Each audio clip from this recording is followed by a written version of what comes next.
थी, लेकिन क्योंकि वहाँ के लोगों में जो है इनका डर बहुत ज़्यादा है तो इसको निकालना पड़ा और इसको नए जगह में रिलोकेट करना पड़ा।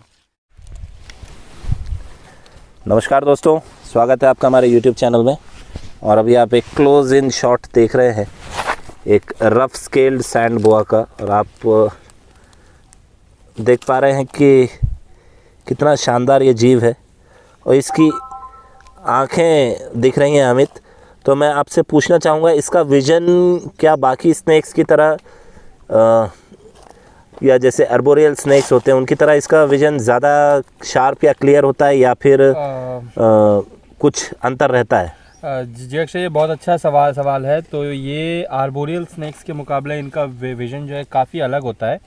ये अपने देखने की ताकत पे बहुत ज़्यादा डिपेंड नहीं होते हैं क्योंकि ये ज़मीन के भीतर के सांप होते हैं और वहाँ रोशनी जो है बहुत कम होती है।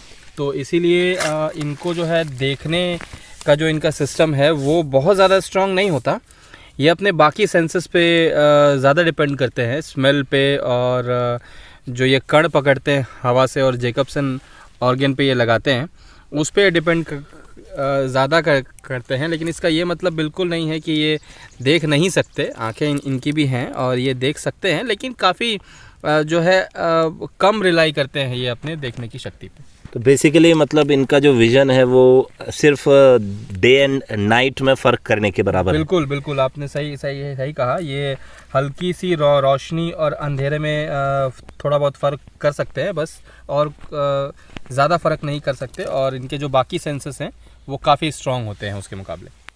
अमित, इसकी ग्रिथ अगर हम हमारे सहयोगी कैमरा पर्सन मनोज जी से कहें कि इसके पूरी बॉडी पर एक बार आप कैमरा फोकस करें तो इसकी ग्रिथ जो है या इसकी जो मोटाई है, हम बोलचाल में कहें, वो काफ़ी अच्छी दिख रही है।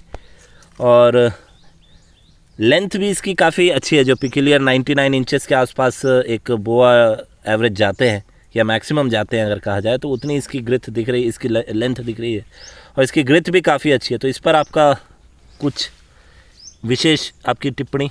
जी अक्षय, ये जो है जिस जगह से इसको निकाला गया है, आप लोगों ने ही इसको निकाला है, और जिस जगह से आप लोगों ने इसको निकाला है तो वहाँ इसको खाना बहुत शानदार प्राप्त हो रहा था, जिसके कारण ये अपनी पूरी लंबाई तक पहुँच पाया। और इसका शरीर देख के, इसकी मोटाई, इसका जो गिर्थ है वो देख के कोई भी बहुत आसानी से बता सकता है कि ये बहुत अच्छे से जो है इसको खाना वहाँ पे प्राप्त हुआ है। वेल फेड आप इसको कह सकते हैं। पूरी तरीके से अच्छा माहौल इसको वहाँ पे प्राप्त हो रहा था। और यही दिक्कत होती है अक्सर कि ये इंसानों के लिए कोई नुकसान जो है नहीं है, बल्कि उनके यहाँ के रोडेंट्स को खा के ये उनकी मदद ही कर रहे होते हैं। लेकिन फिर भी जो सांपों का डर है इंसानों के मन में, उसके कारण हमको जो है इनको वहाँ से निकालना पड़ता है। वरना जो है आप देख सकते हैं कि इसने जो है काफ़ी हद तक वहाँ पे रोडेंट्स का सफाया किया होगा और आगे भी करने की उम्मीद थी। लेकिन क्योंकि वहाँ के लोगों में जो है इनका डर बहुत ज़्यादा है तो इसको निकालना पड़ा और इसको नए जगह में रिलोकेट करना पड़ा। ये तो बिल्कुल है कि जब आप नए इलाके में किसी सांप को रिलोकेट करते हैं, भले ही वो पास क्यों ना हो, सांप के जीवन पे फ़र्क तो ज़रूर पड़ता है। जो खाना है,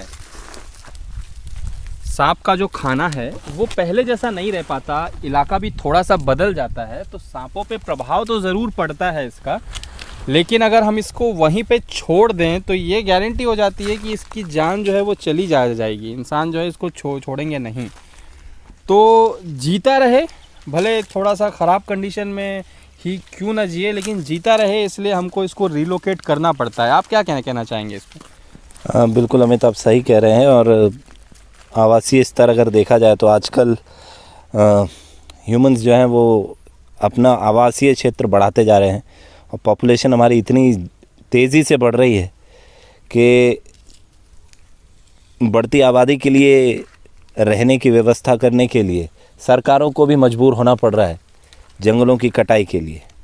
इसका जो लोकोमोटिव, इसका अगर मैं कहा लोकोमोशन की अगर हम बात करें अमित, तो बाकी स्नेक से थोड़ा सा डिफरेंट लगता है देखने में। बिल्कुल है। ये ऐसा लग रहा है जैसे मतलब नॉर्मल जो स्नेक्स होते हैं क्रॉल करते हैं, मतलब एक तरह से तेज़ी से चलते हैं, ये थोड़ा सा रेक्टिलिनियर मोशन इसका देखने को मिलता है। बिल्कुल आपने सही शब्द इस्तेमाल किया। क्रॉलिंग जो है जैसे इंसेक्ट मूव होते हैं, इसके शरीर का जो अगला हिस्सा है और पिछला हिस्सा है ये अलग अलग मूव हो रहा है। अगर आप ध्यान देंगे, ध्यान से आप दिखाएंगे तो इसका जो आगे का जो शरीर है वो पहले मूव हो रहा है और उसके बाद पिछला हिस्सा मूव हो रहा है। मतलब एक साथ ये जो है पूरे शरीर को नहीं खींच पाते हैं। तो ऑफ कोर्स ये मूवमेंट जो है इनका दूसरे सांपों के मुकाबले काफ़ी अलग है।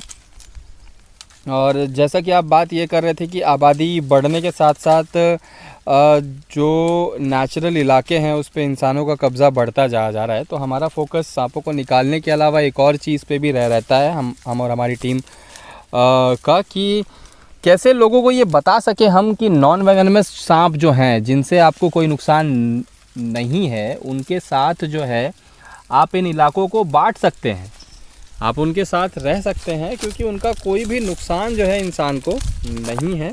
अब देखिए इस काम में हमको कहाँ तक सफलता प्राप्त होती है, ये तो हमारे प्रयास करने पे भी डिपेंड है, ईश्वर की इच्छा पे भी डिपेंड है और लोगों के अवेयरनेस पे भी डिपेंड है। क्या कहते हैं आप? बिल्कुल सही कह रहे हैं Amit. Rescues, relocating, releasing and detailing के लिए दोस्तों आप सब्सक्राइब करिए snake saver team Asian Dantewada को।